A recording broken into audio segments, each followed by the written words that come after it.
Hello, everyone, and welcome to UBS Trending. I'm Anthony Pastore.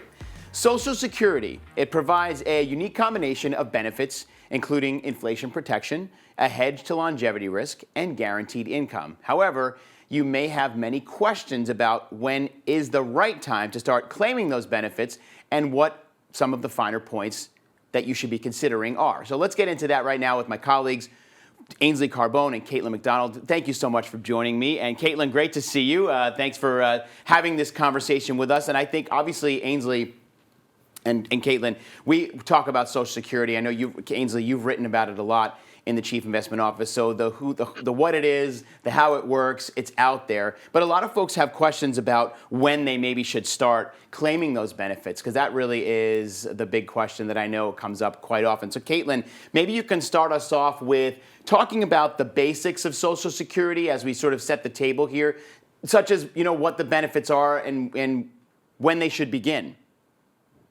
Sure. Anthony, thank you so much for having us on today. Just to level set, Social Security benefits were designed to protect eligible workers and their dependents from financial loss that could occur, whether it's death, disability, or even running out of money in retirement. So many Americans have paid into Social Security throughout the course of their employment, as it's a program that's funded through taxes paid by both the participant and the participant's employer. If you are an individual who has paid into Social Security for a certain period of time, you're eligible to receive benefits based on your earnings history. And these benefits can start anytime between the ages of 62 and 70. So what we like to say is when you're approaching these years, it's important to ask yourself, what is this money for? Do you need it now? Do you need it when you retire? Or are you able to delay taking these benefits? Taking the benefit as early as age 62 will lead to a permanently reduced benefit. And if you are earning income before you reach your full retirement age, your benefit can also be reduced. Your full retirement age is also known as FRA, and it's the age that Social Security is going to provide you with full benefits. Your FRA will vary based on your date of birth. However, the majority of people will reach this between the ages of 66 and 67. FRA is that magic number that's used to calculate any reductions in benefits if you chose to take benefits early, or any increase if you chose to delay your benefit. If you did choose to delay your benefit base that you would receive at FRA grows by approximately 7 to 8% per year, plus the cost of living adjustment. And this base would continue to grow until age 70. Great, Caitlin, thank you. So Ainsley, clearly there is a right time for an individual to start claiming, because as Caitlin was just explaining, the time that you start claiming really matters. If you start claiming at 62, you're locked into whatever that regular payment, the benefit is that you receive for the rest of your life, but you could actually delay it until you're up to 70 years old. So when is the right time? So you're right in the sense that there's a right time for each person, but there's no single age where it's going to be right for every single individual in the world. There are just way too many factors that you'll need to take into consideration, but since Social Security provides guaranteed income for your lifetime, delaying benefits or delaying filing until age 70 can help you to increase late life income. It'll maximize late life income, which then in turn can help you mitigate longevity risk or the risk of outliving your retirement savings. So as a general rule of thumb, if you can afford to delay your benefits, our analysis suggests that you should, or most retirees should, delay claiming benefits until age 70, because this will allow them to maximize late life income.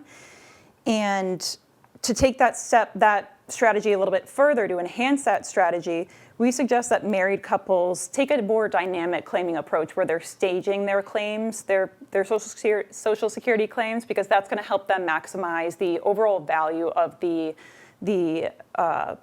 longevity risk or hedge to longevity risk that Social Security can provide you. Now, why is that? Right. Well, it's because households or married households may be eligible for spousal benefits when both spouses are alive, or survivor benefits when one spouse passes. So the spousal benefit is a benefit, like I said, it's a benefit that's available to a spouse of a worker or a retiree when they're both alive, but the survivor benefit is a monthly income payment that you may be eligible for if you have a spouse that passes away. So in contrast to spousal benefits, survivor benefits are reflective of the amount that the deceased retiree was receiving when they pass away. So the reason that's important is because it just has a major impact, or the timing of when you claim can have a major impact on the survivor benefit. So even though your claiming decision might not have an impact on your spouse's benefit that they'll receive when you're both alive, it will have a significant impact on the amount that your surviving spouse will receive if you pass away first. So there are so many details that you'll need to consider. We can't possibly discuss all of them right here today. But bottom line, you just really need to take the time to understand the details of spousal benefits, details of survivor benefits, figure out how they impact the success of your financial plan. That's something that you can work on with your financial advisor. And by seeing that impact, it'll just give you the insights that you need to make the decision and figure out what time is right for you. I feel like every time we talk about Social Security, I always, a million questions are running through my head. I feel like we need to do almost like a special series just on Social Security, probably pack 10 episodes worth of content, because I have questions. I know a lot of folks have questions. I know you get them and you're writing about them. So we'll have to look at that in the future. Agreed. But with the survivor benefits, what would you say, really quickly, Ainsley, what are some of the considerations for survivor benefits? You explained briefly how it actually impacts when you start your own benefits, and if you pass away, what your surviving partner, spouse gets. But what are those considerations that we should all be thinking about? Well, for starters, if you're a surviving spouse and you're taking care of a child, you might be eligible for surviving benefits regardless of your age. But the thing is that survivor benefits are not paid retroactively. So if you have a spouse who passed away, I encourage everyone, regardless of your age, to at least reach out to Social Security to confirm what those benefits are, when you'd be eligible for them. But generally speaking, survivor benefits typically aren't paid out until age 60. At that point, you'd have a reduced benefit. It would increase up until your full retirement age.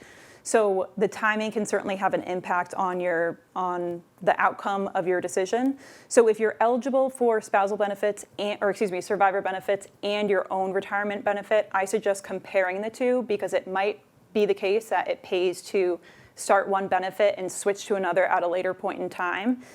But like I said, bottom line, remember, survivor benefits are not paid retroactively, so reach out to Social Security, your local Social Security office, as soon as possible. That way you can kind of just figure out what you need to do to get that process started, and then you can make the decision as to when you want to start it. Right. I mean, it's an unfortunate plan that you have to consider. Obviously, these are things that we don't always like talking about at the dinner table because they're uncomfortable conversations, but really important ones to be having before something bad does happen, and then you have no plan. So this is another check mark in the box of how many things have to happen if a spouse passes away. Really helpful, though, Ainsley. So, Caitlin, what steps should individuals take as they're thinking about when they should start to claim? Because that really is an important factor. Like we were talking about with Ainsley earlier, not everyone's situation is exactly the same. So what should we be thinking about? Yeah, absolutely. So I think when you're starting to get to the age where you are eligible for Social Security, one of the first things that we want you to do is actually go to the socialsecurity.gov, it's ssa.gov website, and you can retrieve a copy of your estimated Social Security benefit. You can review your earnings history there and make sure everything looks intact from your personal perspective. The next thing we would want to think about is, how will Social Security fit into your financial picture during retirement? Is it going to be your main source of income? Will it supplement other sources of income? Are you going to supplement portfolio income? Anything along those lines. We just want to think about how it fits into the broader picture. And then the last thing would be, reach out to your UBS financial advisor. Your FA will be able to first provide you with educational materials and research that we have to learn more about Social Security. The second is they can run an analysis on how Social Security impacts your financial plan and what strategy might actually optimize the benefits that you and your spouse could receive. And the last thing that they can do is they can provide you with our Social Security checklist that is going to give you a step-by-step guide of what to do as you are actually signing up for benefits. Terrific. Caitlin, thank you very much. Ainsley, thank you as well. It's great to see both of you. And I really am serious. I think there is an opportunity here to talk more about this in depth, in a more in-depth way, because there are so many nuances and specific questions, I think, that come out from people who are, when you're talking about Social Security, then you think of 5 other things. So we've got to get you both back on for more conversations. So thank you both for doing this, and good to see you. Thank you. Thanks, Caitlin. Great. And for more information, you can visit our website at ubs.com/views. And you can also follow us on social media. We've got content on LinkedIn, Facebook, Instagram, and Twitter. Plus, you can check out all of our past UBS Trending episodes on demand, as well as on the UBS YouTube channel. And as always, if you have any questions about your portfolio or want to do a Social Security analysis, make sure to do that with your financial advisor. Until next time, I'm Anthony Pastore. Have a great day, and remember to keep your eyes on what's trending. We'll see you soon.